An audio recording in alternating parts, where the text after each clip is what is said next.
Welcome to everyone's favorite new game show, Fact or Fudlore. Legend has it the Confederate soldiers would refer to the Henry 1860 as that damn Yankee rifle you loaded on Sunday and fired for the rest of the week. Is it fact or Fudlore? Make sure you stay tuned to find out. Welcome to the Milsurf Mike channel. When trying to experience many 19th century firearms, the best way to do so is with replicas, since original examples become very rare and cost prohibitive, or the ammo is rare and reasonably impossible to recreate. It's the combination of these factors why I'll use my Uberti replica of the original Henry 1860 to tell the story of the first successful lever-action rifle upon which Winchester was built. Benjamin Tyler Henry, of course, didn't invent the lever-action rifle out of the blue, so let's get into some of the shoulders upon which Henry stood to create his rifle. Now, before I get into the history, I want to give a plug to my source for the Hunt and Jennings rifles, an article by Danny Michael of the Cody Firearms Museum in the ARMAX Journal of Contemporary Firearms, which is basically put out by the Cody Firearms Museum among others, and is a great bathroom reader for you gun history nuts out there. This is not a paid endorsement, I just want to see it succeed so they keep publishing more. Now, lever-actuated firearms actually date back to the 1680s with the Lorenzoli and Kalthoff muskets. These were flintlock guns that necessitated separate magazines for powder and projectiles. Another noteworthy early lever-action firearm was the Colt Patterson ring lever rifle in 1837. This used a revolving cylinder already loaded with the charge and ball. It should be noted that this was Samuel Colt's first production firearm. Still, the man who advanced the lever-action rifles forward the greatest prior to Henry would be sewing machine designer and patent holder of the safety pin, Walter Hunt, with his Volitional repeater. While still too complex for practical usage, the Volitional repeater would combine a lever actuation with a tube magazine and, most importantly, self-contained ammunition. Along with patenting the rifle, he would patent the quote, rocket ball projectile. To help you picture the rocket ball a little better, I'm going to use this mini ball. Now, it didn't have the grooves or anything, but this mini ball is the closest thing I have. It was a lead 54 caliber conical projectile with a cavity in the base, kind of like this mini ball has, and that hollow base would be filled with gunpowder, and it'd be held in by a cork or a piece of wood with a flash hole, and it'd be ignited by a separate primer. Now, there's no concrete information on its weight or powder charge originally, and while we still only have 2 out of 3 things required for the cartridge, and also the pinfire was actually invented by Le Fachot in the 1830s in France, this was still a major step forward that helped advance lever-action rifles. There were definitely issues that needed to be rectified, as the Volitional would still need several steps to load and fire. There were actually 2 levers and no trigger. The front lever would be used to drop the lifter and load a rocket ball from the magazine, which held 12. One would have to manually raise the lifter. Pulling the rear lever back would chamber the rocket ball and seat the gravity-fed primer. Pulling the rear lever all the way back would fire the rifle using a striker. Problems likely arose with the gravity-fed primer, and having to be careful when pulling the rear lever all the way back as to only chamber and not all the way back to chamber and fire. It is accepted that there are only 10 of these rifles built, although a serial number as high as 69, nice, has been noted.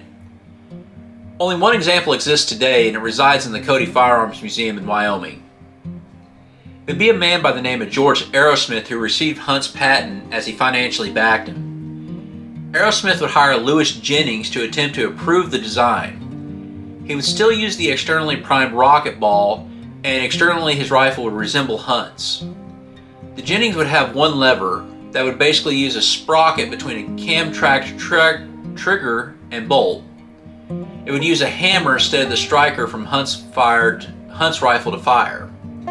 Overall though, if we were taking the 1860 as the end result, then Jennings' rifle is actually further away from the end product than Hunt's.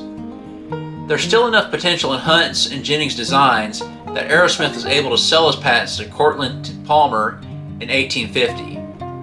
Palmer would take the design to Robbins and Lawrence Company of Windsor, Vermont, where Benjamin Tyler Henry was foreman. Palmer would hire a man by the name of Horace Smith to oversee his work.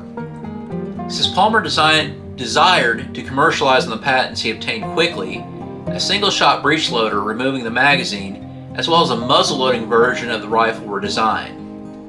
In October of that year, the single-shot breechloader was submitted to U.S. Army ordnance trials to go against the likes of the Spencer and Jennings repeaters. The feedback from the trials was not favorable. During the winter of 1850, a test was performed for a Hungarian exile, Lajos Kossuth, with both the single-shot and repeating rifles. The repeater held 20 rocket balls that held 22 grains of powder. The first day of this test went horrible, as all 25 shots fired at 500 yards failed to hit the target.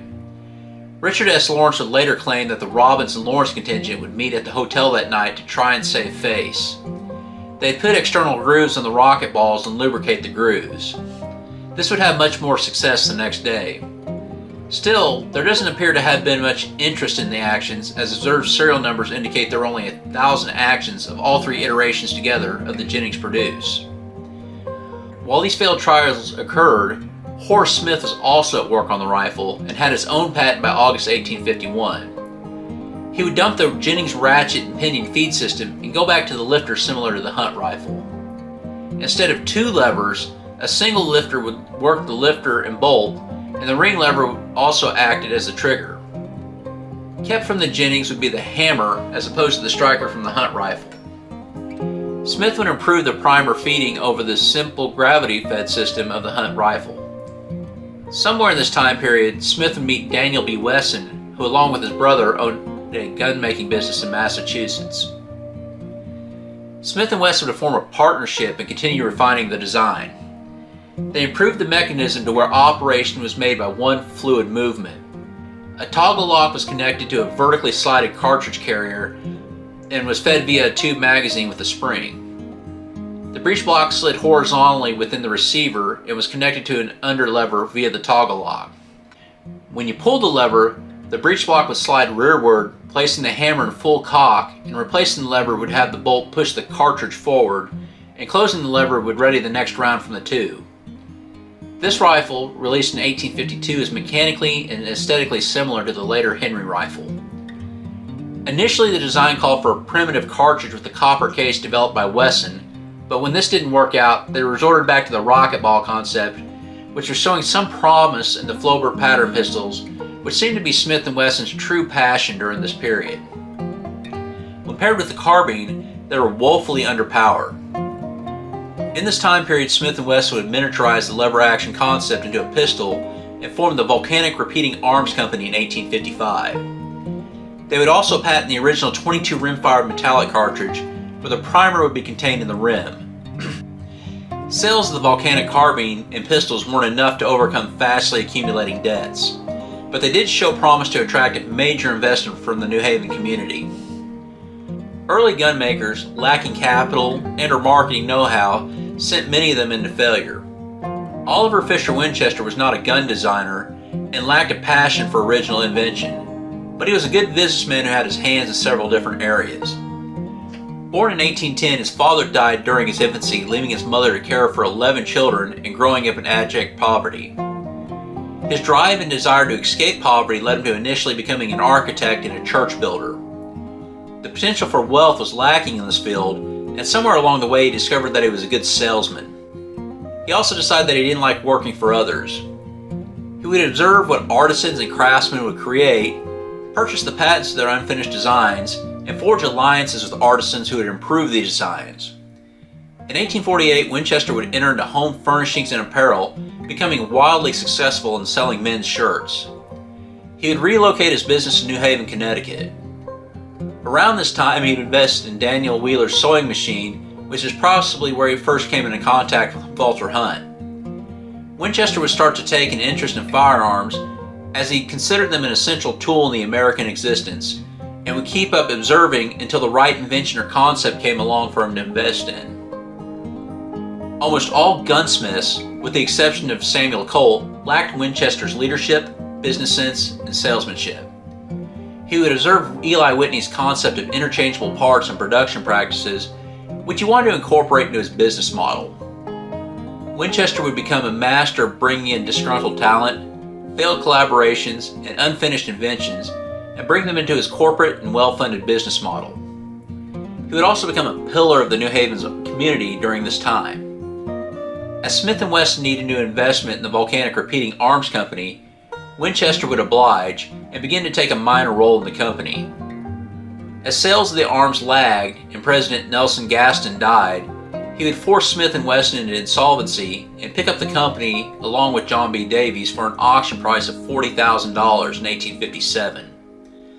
The company would be moved to New Haven and become the New Haven Arms Company. Wesson would stay on for 8 months before leaving to form another company with his former partner, and I'm sure that you've never ever heard of that other company, and it never amounted to anything. Back to the New Haven Arms Company. Winchester would almost immediately hire a very talented gunsmith and inventor to be his plant superintendent. Benjamin Tyler Henry was born in Claremont, New Hampshire on March 22, 1821, and named after his maternal great-grandfather, Colonel Benjamin Tyler. Benjamin Tyler Henry had become an apprentice at the custom gun shop of J.B. Ripley and Company in 1837. He'd worked for another gun shop in Windsor, Vermont, where he entered into the fledgling sewing machine business. There seems to be a common thread here with Hunt, Henry, and Winchester. He'd worked at the National Armory in Springfield, Massachusetts, and as mentioned earlier became employed at Robbins, Kendall, and Lawrence in Windsor, where he worked from 1842 until 1856. He was foreman at Robbins, Kendall, and Lawrence when Cortlandt Palmer bought Hunt and Jennings designs to the company. After Winchester formed the New Haven Arms Company, along with possessing the patents, he would hire Henry on May 1, 1857, which would end up being a fruitful, if not short, partnership. Winchester would task Henry with putting everything together in an improved rifle, but he must first come up with a more powerful self-contained cartridge. Henry would start experimenting with Wesson's .22 rimfire in 1858. He found the cartridge to be sound, but too small, and Winchester dictated that Henry develop a .44 rimfire cartridge that would be powerful enough to be used in a rifle. After a number of prototypes, the .44 Henry cartridge would contain the priming mixture in the circumference of the rim of a copper case, which held the black powder propellant, and a round-nosed lead projectile that was crimped into the case. The muzzle velocity would be around 1,200 feet per second, compared to the 500 feet per second of the earlier Smith & Wesson cartridge. This new cartridge would eliminate the problem of gases escaping, and the rim provided a seal in the firing chamber as well as easing extraction. The new cartridge would have an H head stamp for Henry. Actual production of the cartridges would begin in 1861. The new cartridge would necessitate some modifications to the volcanic rifle, including increasing the size of and strengthening the frame and barrel bore, modifying the fire pin and bolt, and most importantly, design a means of extraction. Henry would design a new rifle with all these improvements, and on October 16, 1860, would be granted patent 30446 for his rifle. Alright, let's take a little closer look at the Henry 1860 using this Uberti replica. The Uberti replica is in .45 long Colt, as in .44 Henry rimfire would be impossible to obtain today. So first of all, before we take a look at the inside, we're going to go ahead and load it and maybe demonstrate the Henry hop. To load it, we got to bring this plunger all the way up. Open that up, and you got a little bead right there that holds the plunger in. So basically, you load your rounds in through the top of the tube. Now you want to do this at an angle. You really don't want to go straight up and down with this, as that is a risk of chain detonation. Although most of these bullets with flat noses, there really isn't that much of a risk, but still, I mean, you definitely don't want that to happen. So I'm going to put in enough here to demonstrate the Henry hop. I believe this one will actually take 13. I just got 10 in there right now. I believe the original took 15. So you notice, like, if I'm holding it, I got my hand up here. You notice the plunger is right here. Now, so you notice that plunger moves down as we cycle it, and all of a sudden it's hitting my hand. So if you're shooting it, you got to move your hand out of the way of the plunger.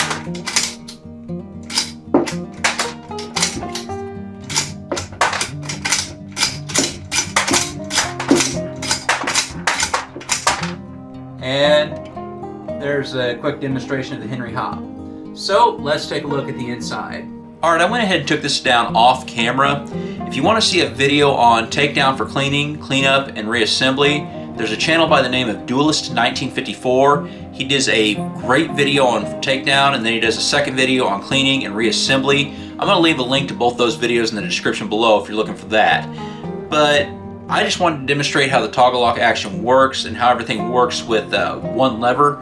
Now, if you remember from the history video, or history portion of this video, the Hunt, Volitional, and Jennings rifles needed multiple levers, and Smith & Wesson kind of got it to where it was the volcanic, and everything ran off one lever, and then of course Henry improved it, especially after he made his ammo. Now you got a toggle on each side here. The toggle on the other side is identical. It's connected by a pin, which is connected to the lever. And then the fulcrum of the lever is also connected to the lifter right here. So we'll see when we pull the lever, you see how it'll pull the bolt back, which pulls the hammer back. But you also see that the lifter popped up here, and then the lifter actually brings the lifting block up, this little guy up. Then when you put it down, your lifting block falls back down because your round will supposedly be in there. Your lifting block and your lifter, there's a little hole right there, and when it's inside the receiver, your lifter goes inside the lifting block, and then that's how it controls it up and down. Your bolt goes in, and your hammer is ready to fire. So you pull your trigger, it fires, and you're ready to go again. Alright, if you notice, there's a little lip in there, and that's the difference between firing and putting on safety. So if you pull your trigger all the way forward, it'll allow your hammer to come through all the way, in front of that lip. But like, let's go cock that again. You pull that, and you just let it go, and it'll actually catch on that little lip right there. Alright, let's go ahead and put a couple dummy rounds in here to demonstrate how the action works.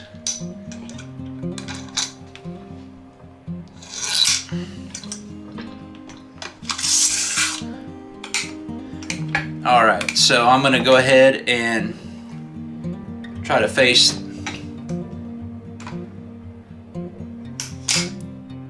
As you see, it comes up, and our plunger goes down, which we pretend we've already done our Henry hop. I'm not gonna pull the trigger on that because that would be stupid. You see how that ejects. The next round's ready to go, and there's just a quick demonstration for you. So let's get to a little more history and see how this was used in the Civil War. As important as this rifle was historically, it wasn't an immediate success. There were several periods while the company was called the New Haven's Arm Company where Winchester would get nervous, whether it be from low sales to not having production capabilities for high demand. Much of the early nerves would be revealed in a letter he sent to his shareholder in October 1862, where he offered to give up his shares and relieve himself of responsibility for the company. All the improvements made to the volcanic rifle that became the Henry 1860 would force a total retooling. Winchester knew from the lackluster sales of the volcanic due to the puny power of the rocket ball, there might not be an immediate demand for what would be a new rifle for most people, considering the 1860 would cost $42 compared to the $12 cost of the Springfield muzzleloader. He entered into a contract to make 3,000 10-shot 31 caliber revolvers for John Walsh, which he would use the profits from to tool up and make the Henrys. This would end up falling through, so Winchester, even with his wealth, started amassing debt. The advent of the Civil War presented Winchester with huge opportunities and headaches. Winchester and his agents, John W. Brown of Columbus, Ohio, and William C. Stanton of Louisville, Kentucky, would start selling the rifles. Stanton would advertise in the pro-Union Louisville Journal and get a rifle in the hands of George D. Prentice for a review. Prentice loved the rifle so much that he wanted to take over as sales agent for himself in Louisville, and you can purchase a rifle at the newspaper office. This would turn sour when General Smith and Bragg approached Louisville. Prentice's son had also joined the Confederacy and would be killed in battle. Due to being distraught from losing his son and possibly his city to the Confederacy, Prentice would sell his rifles in a fire sale at below cost. Some of these early rifles would end up in the hands of the Confederacy before the city was spared. The most headache-inducing aspect of this fire sale was the damage it did to the network of small retailers who had a hard time selling the rifles at retail. Winchester would tell them that Prentice, quote, fooled the rifles away. Still, the war and Winchester's method of spreading the rifles out instead of concentrating them in large batches increased their reputation. Backlogs would start to form, as New Haven Arms could only produce 200 rifles per month, and expansion was difficult as tooling and skilled labor was hard to find due to the war. It was when Captain Wilson looked to arm a full company with 104 Henrys did problems consistently start to show up in both the rifle and ammo. This would require the bolts to be strengthened and firing pins to be enlarged, as well as training for men not to dry fire and letting the plunger fly. Cartridge problems and the cartridge factory explosion would cause great concern. After the explosion, the city of New Haven passed an ordinance that only 1-pound canisters of powder could be used instead of the kegs the company was using. This would further slow production of the cartridges. Still, the problem was now more orders than what New Haven could produce, and even though Winchester sought government contracts, he was now less willing to make concessions for them. Testimonials from the field by Union regiments and individuals who purchased the rifles only created more demand. When attacked alone by 7 guerrillas, I found it particularly useful, not only in regard to its final precision, but also in the number of shots held in reserve for immediate action in case of overwhelming force. In short, I would state that, in my opinion, the Henry rifle is decidedly the best gun in service of the United States. Give me 60 men armed with a Henry repeating rifle with a sufficient quality of cartridges, and it's not an overestimate to say that we are equal to a full regiment of men with muskets. Captain James Wilson, 12th Kentucky Cavalry, February 17, 1862. I have fired 2,000 rounds, and every part of the gun is perfect yet. It has been struck twice by the enemy, but in no way disabled. At one time, I made them believe that there was at least 20 of us. John S. Tennyson, pilot of the gunboats Pittsburgh and Black Hawk. In 1864, the government finally purchased enough to arm one regiment, the 1st D.C. Cavalry, which gave Winchester even more advertising ammo. The most famous quote regarding the rifle came as a result of this. Major Joel W. Cloudman was captured by the Confederacy. I was captured last season and was at a time for Libby Prison. Several of these rifles were taken when I was, and I often heard the enemy discuss its merits. They all fear it more than any arm in our service, and I've heard them say, "Give us anything but your damned Yankee rifle that can be loaded on Sunday and fired all the week." There would still be complaints about the rifle which would necessitate changes. The loading mechanism would cause several problems, including the slit at the bottom, which would allow dirt to enter, heat generated by firing due to no handguard because of this, and of course the Henry hop when the plunger would hit your hand while firing. There were ammo issues that needed to be dealt with. New Haven Arms would already be testing improvements to this rifle by the end of the war, under new plant superintendent Nelson King, as Henry would part ways with the company when they moved to Bridgeport, Connecticut in 1864. While we refer to Henry as the plant superintendent, he was actually an inside contractor. As per custom of the time, Henry's patent was assigned to Oliver Winchester with no provision for direct monetary compensation. In lieu of a plant superintendent's salary, which would have been $1,500 a year, Henry agreed to receive a profit from the manufacturer. He would earn $15,000 from this over the 5 years he was with New Haven Arms, so this bet netted him twice what he would have made from a salary. He oversaw the workmen and their compensation, and the completed rifles were sold to New Haven Arms for a fixed price. Henry's profit would be the difference between the fixed price and his costs. In simple terms, Henry ran the manufacture and Winchester ran the marketing and retailing of these rifles. As stated earlier, they would part in 1864 when the new factory opened up. Henry would remain in New Haven, where he operated a small gun store and machine shop until his death in 1898. Little is really known about his post-New Haven Arms life, and he died in relative obscurity. After the war, Oliver Winchester would receive a new corporate charter from the state of Connecticut and change the name of the New Haven's Arm Company to Winchester Repeating Arms Company. Sales of the 1860 Henry would wane as the quote improved Henry, the subject of a near future video, would start to take off. There would be a few foreign orders, but the sales of the original Henry would cease in 1867. Around 14,000 Henry rifles were produced, which makes them fairly rare today. An original Henry will run you $25,000 to $50,000, and even if you get one, good luck shooting it, as the 44 Henry ammo are rare collector's pieces and you don't dare fire them. The best way to experience firing an 1860 Henry hop and all, is with a reproduction made by Uberti, Cimarron, or the current incarnation of Henry repeating arms in 45 long Colt or 44-40.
My reproduction is an Uberti in 45 long Colt that I bought from an auction a long time ago that comes with a couple scratches, but besides that is none the worse for wear.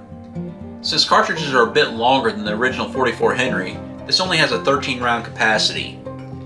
Shooting this shows the joys and problems of the original Henry. I've learned don't be gentle on the lever if you want good ejection of the case.